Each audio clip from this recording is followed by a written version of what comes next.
Time again for Doc Jacques, your Addiction Lifeguard podcast. I am Dr. Jacques de Bruckert, a psychologist, licensed professional counselor, and addiction specialist. If you are suffering from addiction, misery, trauma, whatever it is, I'm here to help. If you're in search of help to try to get your life back together, join me here at Doc Jacques, your Addiction Lifeguard, the Addiction Recovery Podcast.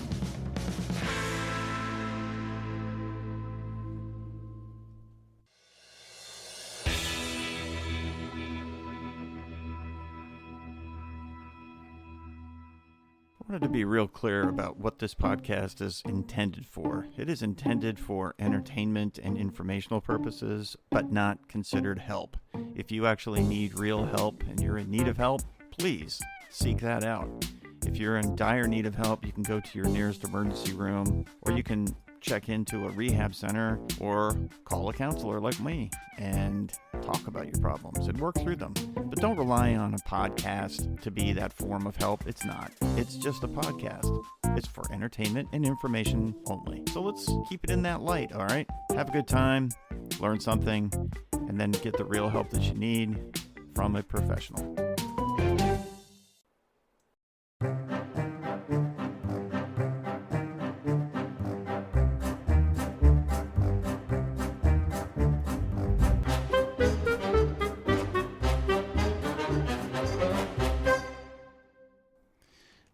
Today, we're talking about something you may know all too well. Why you're trying to hide your addiction, even from the people who love you the most. That's the topic for today, hiding your addiction in plain sight. So, the problem with addiction is that it fills you with all kinds of feelings about yourself and about other people, and you get all dysregulated. And so, there's this thing that happens where you start hiding. You know, I've used the phrase a million times in these podcasts. Isolation is addiction's best friend. And, you know, what addiction teaches you is to survive in the shadows. You need to build a secret life because part of you believes exposure equals destruction. You know, that's what your twisted mind thinks. So you might have two versions of yourself, the one that everyone sees and the one that's carrying the addiction. So they become almost like these dual personalities you exhibit. And the brain sphere and the reward system push for secrecy, you know, it's based on this premise that if they find out, I lose everything. And if I hide it, I keep using. I can use all I want. And that's why addiction, it needs a friend. And that friend is isolation. So hiding, isolation by yourself. But hiding comes with a cost.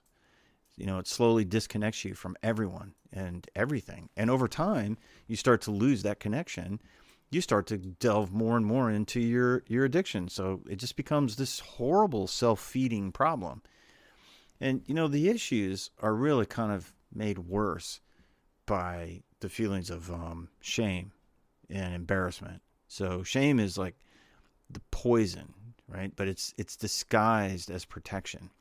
You think that you're protecting yourself from the shame, but the shame is the poison disguised as protection. So the other feeling that's attached to it in that self-judgment realm is guilt. And guilt's a funny one because it's telling you I did something wrong. But shame says I am something wrong. So guilt is not something you feel necessarily. You move towards shame. And that's why it's poisonous. It's that belief that fuels your need to keep the secret. You tell yourself, if they really knew me, they'd walk away. Thus, you have shame. And the guilt that happens at the same time, but it's not the dominant thing. That guilt is that you feel bad about this, and you feel bad about the loss of the relationships, but shame just wipes all that out because you're afraid that they're really going to find out who you are, and then they'd walk away. So maybe that shame started long before the drugs and the alcohol, maybe from trauma or failure or rejection. It still bleeds in under the surface. And that is why when people are feeling badly, my experience tells me it's always trauma-based. It's always trauma-based. And it doesn't matter if it's in childhood or maybe later on. something you've done or something that happened to you, something somebody did to you. And so that rejection that you're fearing, that rejection of that trauma, and that failure. Maybe you failed miserably at something. You failed at your marriage, or you failed at, something at work, or you failed in your business, or it could be anything. And again, we go back to, if they really knew who you were, they'd walk away. That's your fear. And the fear of consequences when exposure happens, really moves you towards that isolation. You're scared of rejection. You're scared of judgment, losing your job, your family, maybe your reputation. So you tell yourself, I'll stop before it gets bad. Bad is very, very subjective. It's not objective. Or they wouldn't understand. So if you get exposed, people wouldn't understand. Those fears are real, but they also keep you trapped in that same loop. You're stuck in that hamster wheel. And what you don't realize is that hiding the problem usually creates the very losses that you're trying to prevent. And when you have those losses, and maybe they even start mounting up, many of my clients will have examples where they lost their marriage because they lost their job, and it weighed on them so heavily that they lost identity attached to the job, and now they don't know who they are, and they start acting out. And maybe they already have some addiction issues, but now the drinking or the drugs really kick in. And so you don't realize that when you're hiding that problem, and for men it's particularly problematic, but for women too, they can have this issue of it's creating the very loss that you're trying to prevent. You don't want to disconnect from people, and you feel lonely, you feel isolated, you feel lonely, and your embarrassment and your shame kind of feeds into that. So the denial and the self-deception that goes on when you're engaged in this process. So before you lie to others, you have to start lying to yourself. And we all know what that looks like. This isn't really that big of a problem, or it didn't really happen. I get a lot of that too. Like, that didn't really happen. It's really interesting when I'm talking to clients and they move into that with their usage. It's like, I didn't really do that. And I have to pry stuff out of people sometimes about their usage. They really minimize what's going on. You minimize the effect. You minimize the usage. I only use on the weekends. And you compare. There's a lot of comparison that goes on. At least I'm not as bad as him. And that goes on even when I'm trying to get people to go in to get help and get into the recovery community. They look around the room and they're like, I'm not like these people. Some of them have these horror stories. That's the term that gets used a lot, is horror stories. And I hear that, geez, man, there's some really bad ones out there. At least I'm not as bad as that guy, or not as bad as that woman. She blew her life up. Understand that addiction is a spectrum disorder. You don't start out mainlining heroin or, snorting cocaine every day or drinking a fifth of vodka every day. You don't start out there. That's where you end up, but that's not where you start. And so with that minimizing, denial becomes your comfort zone, because it keeps the illusion alive. It keeps that illusion of it's not really that big of a problem. And it's almost like that schizophrenic, like, I'm living in one world, but the reality is there's a whole different world here. But those illusions, they don't float. They sink you. Just like a lifeguard who ignores the undertow. So it'll sink you. If you're a lifeguard and you're going out and you're swimming out to get somebody and there's an undertow, it might drag you down. It might drag you away. You have to be aware of what's going on. You have to be really facing that truth. That's what keeps you from going under. The truth, that truth of, like, really, what am I? And that's that breakthrough that we have when we realize our life has become unmanageable. Step one, right? My life has become unmanageable. So, what are you doing when you're doing all this stuff? When you're making stuff up, you're minimizing, you're isolating, you're protecting the addiction. So the enemy is got you in this addiction cycle and the state of addiction, and then you start protecting it. even though that's something that you like. I'm all conflicted because I want to get rid of this. So you might not realize it, but you built this relationship with your addiction. And that's really what the enemy wants you to do. The enemy wants you to have a relationship with addiction. And it's like a dysfunctional, abusive domestic relationship where one spouse is beating the other, but you're trying to build that relationship with somebody that's beating you, and they want to harm you. But it comforts you. It numbs you. It demands your loyalty, and you defend it like it's a friend or a spouse or a lover. And it's all bad. Every lie, every cover story, every excuse is really about protecting your addiction's survival. And I say that in these podcasts, don't end your life by trying to save your addiction. But while you protect it, it's quietly destroying you from the inside out. I know what that feels like. I've lived that, and I know what you feel like when you're there. You feel like you're dying, and you can feel it. It's not from the outside; it's from the inside, and that's what you're doing. You're protecting that from happening to you. So the shame. So let's talk about a couple of things. One, the shame loop. This endless cycle of engaging in something that's trying to kill you.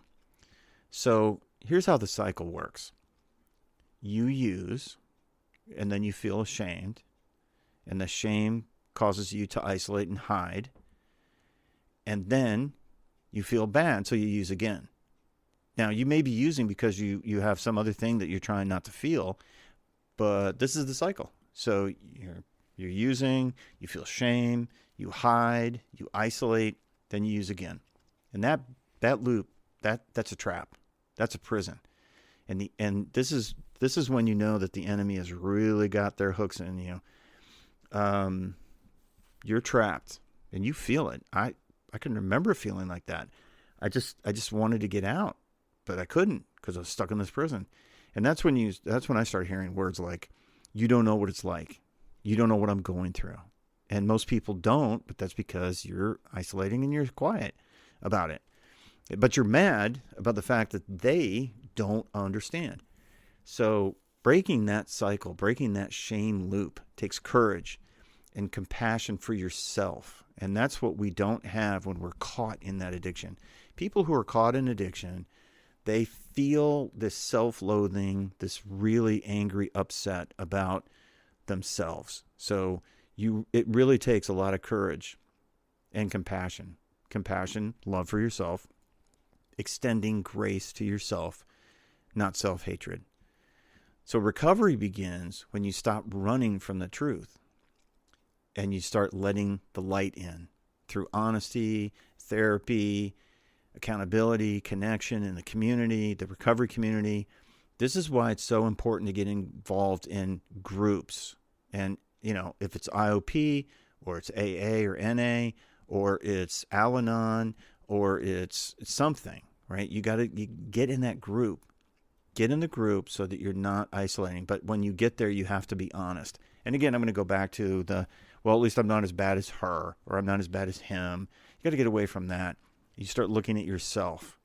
And then the other part of it is the accountability, because if you're working with a sponsor, and that's really what you should be doing in the A's, is you should be making yourself accountable and feeling the connection. So you have to let people in. And so if you can get out of the shame loop, it's going to get you there quicker. It's going to get you there better. So if you understand that truth, there's freedom there, but it's painful. I'm going to be honest with you. It's really painful, If anybody has ever gone to residential treatment and you sat in these rooms in groups, and there's that moment of breakthrough where somebody is actually realizing, oh my gosh, I am so sad, and you become super emotional. I've heard stories of people that have these breakthroughs, and it could be in a residential treatment program. It could be in an AA meeting. It could be with your sponsor. It could be, it's usually in the presence of someone else, because it's interesting. Bearing witness to somebody when they're going through this is very powerful and very, very difficult.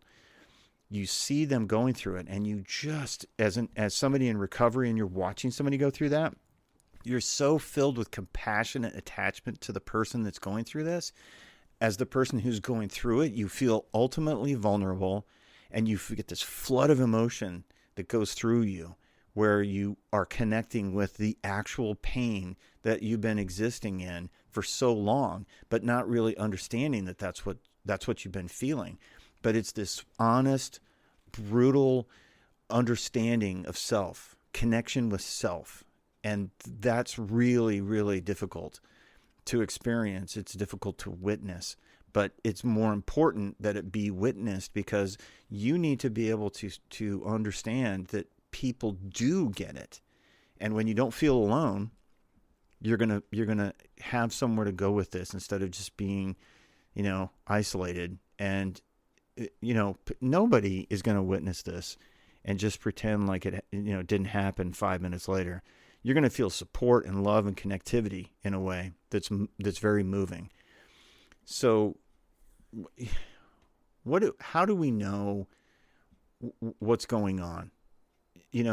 As addicts, it's almost impossible to have true introspective thinking when you're using. When you stop using, you become very dysregulated, and it's very common. So you ask yourself, listen, I'm saying to you, ask yourself, am I becoming defensive and secretive about my use? And you're listening to this podcast, and you're obviously listening because you have issues or have had issues. Honesty is the light. You move to the light. Like, I understand the truth. Am I becoming defensive? Am I lying to other people? Am I lying to myself even about my usage? Do I hide money or time or behavior from people close to me? Do I make up excuses? Do I come up with rationalizations why I didn't show up, or why I'm late, or why I didn't turn in this report or that work, or why I stood somebody up on some social event or a date or something? Am I hiding money and time? Money being like, am I opening up? I had one guy who opened up a separate checking account, and he would funnel money into it so that he could buy with a debit card, so his wife couldn't see the purchases at the liquor store, the ABC store. Time, excuses. Oh my gosh, I hear so many excuses coming from people. Where were you yesterday? Oh, I was here. I was delayed. I had a flat tire. My car wouldn't start. I wasn't feeling well. It's time. Or behavior. Wow, you seem really edgy. You seem really short. Why are you so argumentative now? And it's because you need to use and you haven't, and you're going through withdrawal. Or maybe you're just, you've had a few too many, or maybe you went into the bathroom and did a bump real quick, and you come out and you're super talkative. You're super, almost manically energized, and people are aware of this. Like, they see this. And so you're lying to people about it. It's a medication I was taking, or, whatever. All right. So do you feel constant anxiety about being found out? Is that a concern for you? Like, you are genuinely freaked out about somebody's going to find out that you're using. Now, this can happen in different phases. It could be, you've just been using and ramping up over time, and then you're afraid people are going to find out that you've been using more. Another scenario is you stopped using for 3 months or 5 months or 6 months, and you got to that deadly 6-month mark, and then you started using again. That's shameful, right? I mean, that's how you feel shame about that. So are you afraid about being found out? So let me go over these again. Are you becoming defensive or secretive about your use? Are you hiding money, time, and behavior problems from people close to you that are concerned about you? Do you feel constant anxiety about being found out? Those are the warning signs that the addiction is in control, not you. Addiction has taken a hold of you, and it's making you a liar and a manipulator and a deceiver. So observation is the first step. Observe, don't absorb your shame. You've heard me say that phrase a while, observe, don't absorb. Well, this is about your own shame. Observe it. I'm saying to you, this may be an issue, and hopefully you're in a situation. This is why it's important to be working with others in recovery. Are you observing that you're saying it? Yeah, this is the point of, like, when you go to AA, if those of you who don't know, you stand up and you say something, and there's no crosstalk. People can't respond to you directly. They can't criticize you or comment about whatever you're saying. So if you say it out loud, you say, I lied to my husband because I went out with some girlfriends and I drank. Okay, listen, this is you being honest, right? So you're not absorbing the shame. You're just saying it out loud. You're saying it in an AA meeting. Everybody's just looking at you with a lot of feeling. You're feeling it. See what's really going on without judgment. Seeing it. See what's really going on without judgment for you. Your own critical judgment. And when you get to the point where you can actually engage in that healing process, it's the beginnings of this. Like, my life has become unmanageable. This is out of control. I am so dysregulated. Oh my gosh, what am I doing? Understand, like I said before, addiction is a spectrum, right? You start out with very little usage, and the end stage is I've got Hep C and I've got jaundice, and my liver's failing, and I'm homeless. That's the extreme end of it. So what's the first step? Well, the first step toward healing is truth. Understand the truth. The truth will set you free. I'm going to paraphrase some scripture from the New Testament. Understand the truth. The truth will set you free. I know we're not talking about Jesus, but we're talking about your truth. I am an addict. I am helpless with this. I am overcome by this. That's the first step. My life has become unmanageable. You don't need to tell everyone right now. Just start by being honest with yourself. That's where it starts. That's what happens when people come into my office. They come in and I say, what can I do for you? You're here. So what's going on? And they say, well, I think I might have a problem. And I say, okay, well, you want to talk about it? And it kind of throws them off because they think I'm just going to pry right into it. And it's like, no, I'm going to ask you, do you want to talk about it? And, sometimes it's the third, fourth, fifth session before somebody actually says, well, I told you it was alcohol, but really it's actually a lot worse than that. They need to test the water, so to speak, about, can I trust this guy that I'm talking to that I don't know? But honesty breaks that chain of shame. Light dissolves secrecy. It's kind of like I've said in the past. It's like a dark room that's got cockroaches and mice running around, and it's in the kitchen, and you turn the light on. What happens? Well, all the cockroaches want to run away. They don't want to be seen. They don't want to be in that room. They don't, So light dissolves the secrecy. It makes it go away. The truth is, this is going to kill you, and it's destructive in your life, and you're losing things. You didn't really want to lose them. So you may lose some things when the truth comes out. But you'll finally start gaining your life back. And that's really what this is about. It's like, get your life back. We suffer in silence. We suffer in secrecy. Well, the suffering, it's not the suffering that you're going to tackle right away. It's the secrecy part, not the suffering. The suffering happens, the ending of the suffering happens when the secrecy ends. So remember, the lifeguard rule that I've told you about. Don't drown trying to rescue somebody. Well, in this one, it's don't drown trying to hide. That's crazy. You got to reach out for help. You got to engage in that process of help. So when you're trying to figure out what the first step is for you in recovery, if you're trying to get there, or if you've been struggling with it, I'm telling you, my experience of doing this for 20 plus years is start telling the truth. And the truth starts with you, and then you be able to say it to somebody else. And my own prejudicial view is it's helpful to have a well-trained therapist who understands and has trained in treatment of addiction as a specialty, because the truth that you're speaking in all likelihood, the person you're talking to is also in recovery. Many people who go into a specialty with addiction, it's because they understand it. And they feel a tremendous amount of compassion for those who are suffering from addiction as well. So, but it doesn't have to be a therapist. It could be a friend, or it could be a sponsor. Well, you wouldn't have a sponsor if you're saying that. I guess in a meeting, walk into the meeting, man. It's the scariest thing in the world. That first time you walk into a meeting, it feels probably like total defeat, total. I've lost my mind, and I don't even belong here. I don't even know why I'm here, but I do know why I'm here. I mean, it's very scary.